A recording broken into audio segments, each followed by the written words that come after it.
Во тема на денот вечерва разговарам со председателот на владата и председател на ВМРО-ДПМН Христијан Мицковски. Господин Мицковски, добро вечер, добре дојдовте во Дневникот на сите. Добро вечер и благодарам на поканата. Поминаа 21 ден кампања за локалните избори, 21 ден сте на терен. Каква е вашата оценка за се она што се случуваше во изминатите 3 недели?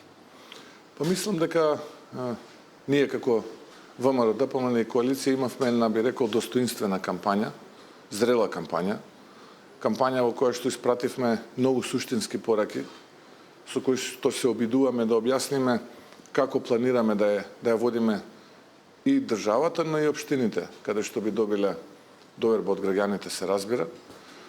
Кампања во која што ја презентиравме нашата програма со јасни рокови, со јасни планови, со јасни буџети и ценам дека генерално добро се представивме пред граѓаните.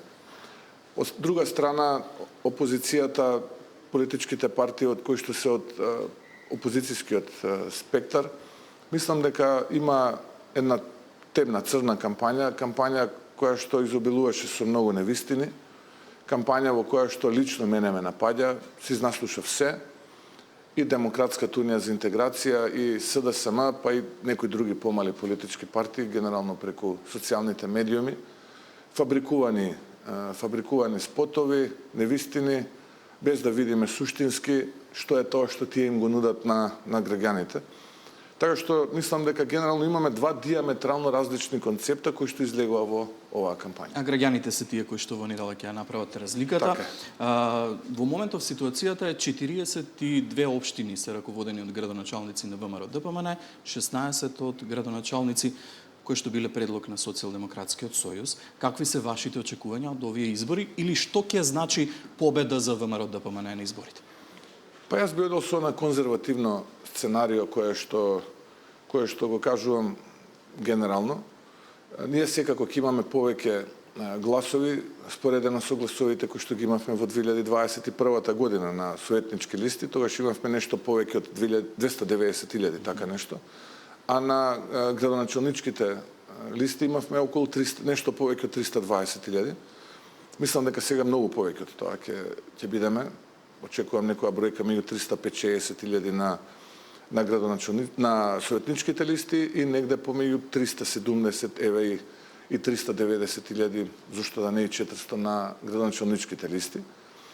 Што се однесува по бројот на градоначалници, јас повторно би одел со тоа конзервативно сценарио, негде помеѓу 45 и 50 очекувам дека нови локални избори ќе освои ВМРО-ДПМН и коалицијата. Многу често се споменува како главен адут на ВМРО-ДПМН името на градоначалникот, кандидатот за градоначалник на Скопје. Какви се вашите очекувања за Орце Ѓоргиевски? Победа во прв круг или ќе има втор во Скопје? Јас очекувам да се заврши работата во прв круг. Последните мерења се дека и последните анкети кои што ги правиме сега веќе на дневна основа испитуваме одредени атрибути и потенцијал. Прв пат го оведовме во оваа кампања, имавме и неделни ролензи, сега имаме и дневни. Ценам дека сме многу близко за да влезе Орце Ѓоргиевски. Има разлики на дневно ниво? Да, има разлики на дневно ниво во зависност од кои атрибути ги тестираме и кои пораки ги испраќаме, и тој во неговата персонализирана кампања, но и ние. И ценам дека сме многу близко за да го поминеме тој праг, за да влезе он во првиот круг. И мислам дека е добро да влезе во првиот круг, затоа што гледам временската прогноза, се уште овој месец е прилично поволна таму некаде до 10-12 ноември, за да може да го реорганизира градот за грената сезона, за сите оние други неопходни работи кои што се потребни, затоа е добро да помине во првиот круг, за да не губиме уште неколку недели. Така што еве, јас се користам оваа можност да ги повикам скопјани да излезат масовни, да дадат поддршката за Орце Ѓоргиевски уште во првиот круг. Многу често во текот на оваа кампања се отвораше прашањето како изборниот резултат од локалните избори ќе влијае на функционирањето на владината коалиција. Какви се вашите очекувања? Па во минатото тоа се покажа дека нема големо значење, бидејќи во 2021 година ВМРО-ДПМН и коалицијата жестоко ја порази тогаш владеачката СДСМ, или кога ќе се земе генерално тогаш опозицијските партии има многу повеќе градоначалници отколку владеачките партии. Па знаете 3 години. Ја споменав 42 вие, 16 СДСМ. И не само тоа, и во албанскиот спектар од политичкиот дел кај нас во Македонија, тогаш опозицијските кои ќе ги додадете градоначалници на тие од ВМРО и тие од Демократската унија за интеграција кој што беше во владата, па потоа градоначалникот во Куманово, многу независни, генерално спектарот тогаш опозицијски беше 2 пати поголем, можеби и повеќе споредено со владиниот. Па немаше предвремени парламентарни избори, 3 години, знаете што све се случуваше, не треба да ги подсетуваме граѓаните, ги подсетивме и во кампањава, но и мислам дека тие се свесни на тоа време од 21 до 24 што се случуваше со ние, како да кажам, играње фудбалчиња во владините канцеларии, подценување на граѓаните со пораката метафорична ние сме главни, правиме што сакаме во оваа држава и така натаму и така натаму. Мислам дека Ама токму тие сега велат дека овие избори се избори за предвремени парламентарни. Видете, сега можат тие да се кажуваат се што сакаат, но мислам дека таа е плитка политичка порака и дека се тие плитки политички математики. Мислам дека оваа кампања тие потона го изгубија својот потенцијал, бидејќи и на потенцијалните гласачи кои што сакале да дадат довербата за таа политичка опција, им ја прекуглава од национализам, од поларизација, од етнички поделби, а од друга страна не слушаат никаков план, никаква визија за развој на државата, на општината и така натаму. Има, не велам дека не, има одредена група наши граѓани кои што се уште се заглавени во тоа мучуриште на етнички поделби и така натаму, но најголемиот дел сака да види перспектива, сака да види план, сака да се врати надеж, тоа што недостасува кај граѓаните. И така да мислам, тоа беше причината за да тие го изгубат тој потенцијал и мислам дека многу непријатно ќе бидат изненадени за утре во недела. Господин Мицковски, уште пред изборите зборувавте за непринципијални коалиции, тоа го говоревте и во текот на целата изборна кампања, но морам да ве прашам за една фотографија која што се појави во јавноста. Тоа е фотографијата од ресторан во Охрид, на која што се гледа како поранишниот лидер на СДСМ Бранко Цевенковски седи со ваш градоначалник од редовите на ВМРО ДПМН, ако не грешам и пратеник, и имаше и фотографија од носителката на советничка листа на ЗНАМ. Има ли овде некаква непринципијална коалиција? Не, апсолутно нема тука никаква коалиција прво, бидејќи поранешниот председател, предпоставувам во својство на физичко лице, отидем во Охрид и е во тој ресторан. Нема тука никаква изјава, тука нема никаква порака со таа слика која што вие кажувате дека се појавила во јавноста.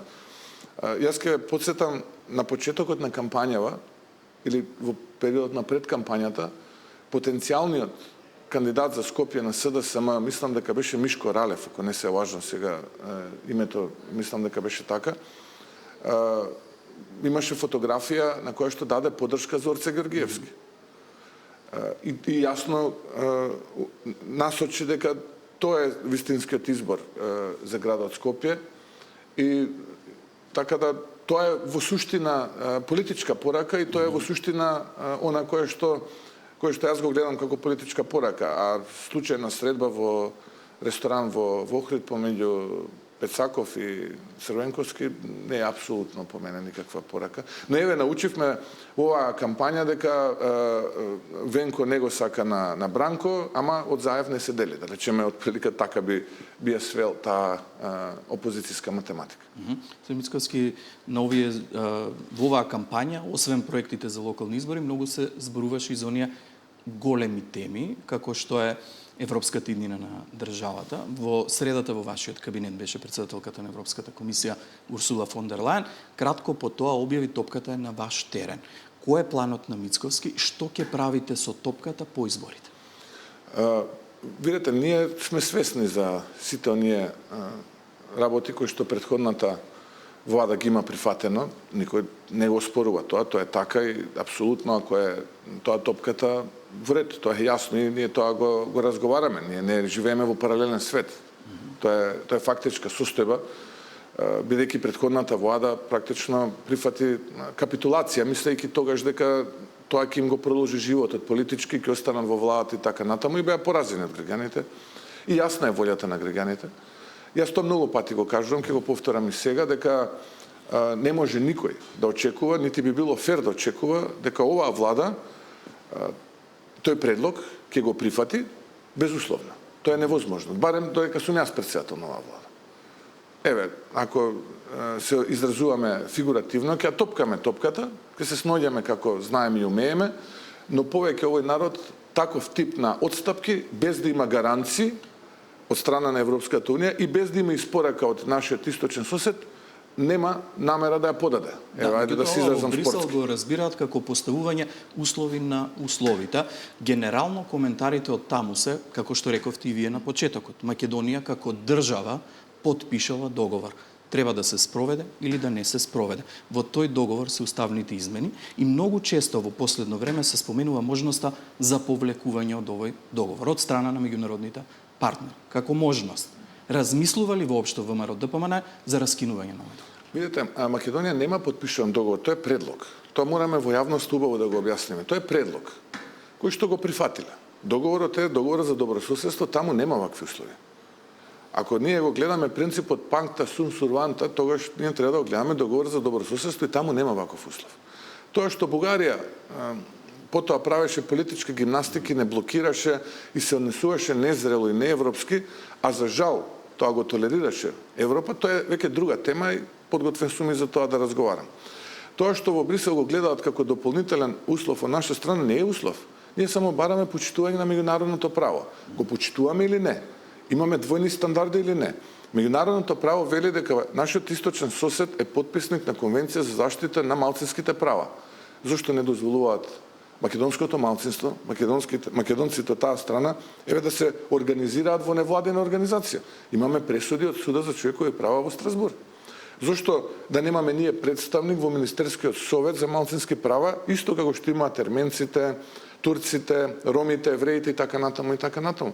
Македонската заедница е значаен сегмент во бугарското општество. Ние не бараме дополнителен услов, ние само бараме почитување на меѓународното право. А што се однесува до Европската Унија, бидејќи тие велат, ова е последно. Ајде да донесеме заклучок, дека ова е последно. Еве. Има расположение за таков заклучок? Па не знам дали има сега. Јас не би навлегувал во деталите, бидејќи така се договоривме со претседателката на Европската комисија, да оставиме процесот таму негде после Нова година, втората половина на јануари, да тргне конечно некаков процес, ако има веќе заинтересираност, и да видиме дали ќе си ја подаваме топка или ќе топкаме во нашиот двор, еве да се изразам во кошаркарски сегмент. Со нејзин речник, ајде ќе видиме што ќе се случува по Нова година. Сега кога зборуваме за овој процес на ЕУ интеграција, некако веднаш на ова се надоврзува реформата во правосудството или генерално речено во судството. Вие многу често во кампањата зборувавте дека ќе следи рестарт на овој систем и дека вистински судии ќе бидат поставени по изборите. Какви беа овие до сега и како планирате да бидат поставени тие вистински судии? Па имаме малкумина кои што практично ги контаминираат сите останати. Тоа е најголемиот проблем во нашето обвинителство и судство. И тие малкумина ние ги имаме детектирано. Тие малкумина не можат да бидат дел од нашиот правен систем, бидејќи шансата да покажат дека се објективни, а не партиски измекери, ја испуштија. И тоа е суштината во која што ние денеска треба да дебатираме. Мора граѓаните да знаат како функционира начинот на избор на суди и обвинители, за да не биде поедноставно. Судиите ги бира судскиот совет или ги напредува, а обвинителите советот на јавни обвинители. А ги регрутира Академијата за суди и јавни обвинители. Значи, од тука све почнува. Од Академијата. И сега, вие имате на цела генерација, таа е познатата 9-та генерација на суди и јавни обвинители, која што имаме мислење од Државната комисија за спречување на корупција дека е на незаконит начин завршена. И сега стои тоа, ние сме во еден лавиринт, нагоре високо, надоле длабоко. Ние треба од тука да тргнеме. Што правиме со таа генерација? Ја поништуваме таа одлука, продолжуваме понатаму. Ако ја поништиме, тогаш треба веднаш, за да го пополниме тој празен простор, нови 2 генерации на суди и јавни обвинители, 10-та и 11-та, да ги отпочнеме. И тој процес мора да отпочне, за да стигне една група на нови суди и јавни обвинители во овие 2 структури кои што ги бираат. Тоа е судскиот совет и советот на јавни обвинители. Тука се потребни реформите. Јас ве разбирам, но како ќе се направи тоа, а да не се најдеме во ситуација да ни забележат од Брисел, дека се меша владата во судската Не, ние власт. имаме препораки од оценска мисија, ќе ги преточиме во закон и ќе ги ставиме на маса пред луѓето од Брисел. Дали е во ред? Еве, ќе речеме, во ред ли е вака? Ево согласно со оценската мисија, ево согласно или не. Значи, ние мораме да креираме законски решенија кои што ќе бидат во согласно со оценската мисија и кои што Брисел ќе рече да, ова се реформски. Еве, такви два закони беа пред Венецијанската, сега ќе ги ставиме и пред Европската комисија, доколку добиеме пас, веднаш после изборите ќе ги ставиме во парламент на гласање тие два закона, бидејќи двата главни инпута од Венецијанската комисија и од Европската комисија се позитивни. Ако не се позитивни, ќе работиме додека не бидат позитивни. Еве, тоа е реформа. А не е реформа, дајте ми толку проценти од БДП, за да имам јас повисоки плати. Тоа не е реформа. Тоа не, мислам, и тоа ќе го поминеме, ама мора да знаеме, да направиме компаративна анализа, да видиме како е тоа во Европа и во други европски земји. И тоа не може да биде безусловно. Не можете вие да не испорачувате правда, што е вас основна работа, а да добивате повисока плата. Тоа е хипокризија. Ред, морам да ве прашам за овие критики од страна на лидерот на опозицијата пред неколку дена на пресконференција во обвини за катастрофални резултати во економијата. Синоќа во исто во ова студио рече дека ја носите државата во економски амблис. Го слушав тоа и не можев да се изначудам, и тоа го коментирав на еден мој настап, дека да си се држи до тоа до кое што е добро, а тоа е неврохирургијата, односно лекарскиот занет, бидејќи економијава, неговите претходници ми држа лекции, па видовме како завршија. Ако било толку добро, а тоа е од 2022 надвор од владата, тогаш немало тие да бидат во дебела опозиција и со ние бројки како што ги имаат сега и во парламентот и генерално во јавното мислење, но повторно она кое што тој го кажува е факт дека не е вистина.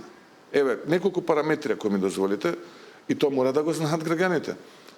Вчера спомена, а и во пресконференцијата, дека буџетскиот дефицит до крајот на годината ќе биде 1 милиарда и 400 милиони евра. 15 октомври, значи 2,5 месеци пред да заврши оваа година, буџетскиот дефицит е 560 милиони евра. 40% е од тоа што тој го кажува како бројка. А до крајот на годината може максимум да дојде еве до 600-650 милиони евра и да ги следи капиталните инвестиции. Тоа е 3,4% од бруто домашниот производ. Во владите на СДС, анализирате 2023, 2022, ајде 21 и 20 не ги рачунаме, тогаш се уште беше короната, еве, ќе ги оставиме. Ама 22, 23 тие немаат година под 5-5,5% буџетски дефицит. Зборува за инфлацијата, многу биле високи 4%. Од јануари до септември се 4%, до крајот на годината убеден сум дека ќе видиме тројката, а следната година ќе бидеме помеѓу 2 и 3%, што е најниско во регионот. Ајде да видиме како било 23-та, 9,4%. Како било 2022-та, 14,2%. Сега, 2022 14,2% е малку, 2023 9,4% е уште помалку, а 25-та под 4% е многу. Мислам, не знам кој му ги кажува овие работи, гледам го носат човекот свесно во длабоко поедини структури таму. За разлика кој какви бројки кажува, веројатно граѓаните најдобро знаат каква им е состојбата дома. Ова се факти. Господин Мицковски, вечерва на полнок завршува изборниот молк. Кратко, последна порака до гласачите пред изборниот ден. Па јас кажав на почетокот на ова интервју дека во суштина имаме две понуди. Оваа понуда која што не враќа назад, во оние темни страни на македонската историја, оние 7 години, кога граѓаните беа сведоци на сето она што се случуваше, и овие 15 месеци, 16 месец, оваа влада која што ја предводи коалициона влада која што ја предводи ВМРО-ДПМН и сето тоа кое што го направи со сите тие предизвици кои што ги имавме позади нас. Јас само ќе ги повикам да излезат и да гласат, масовно да гласат, бидејќи ако не излезат и ако не гласат, тогаш некој друг ќе профитира од сето тоа, тие ќе се движат, граѓаните ќе се движат на бранот, кој што некој друг ќе го креира. Затоа првично ги повикувам сите граѓани масовно да излезат и да гласат по сопствено убедување. Еве, да не биде дека јас сум претенциозен или дека го гледам својот партиски интерес, само излезете, гласите по вашето сопствено убедување. Втората подпорака е да гласат за политички партии кои што можат да менуваат, а не за политички партии, помали политички партии, кои што практично се мала група која што профитира на основа на гласот на граѓаните. И трето, еве како трета заклучна порака, убеден сум ако го слушаат разумот и срцето и длабоко во душата, ако се фокусираат што им вели, тогаш убеден сум дека ќе го заокружат во огромно мнозинство бројот 9 и ќе поддржат коалицијата која што ја предводи ВМРО-ДПМНЕ. И благодарам многу за гостувањето. Ви благодарам на можноста.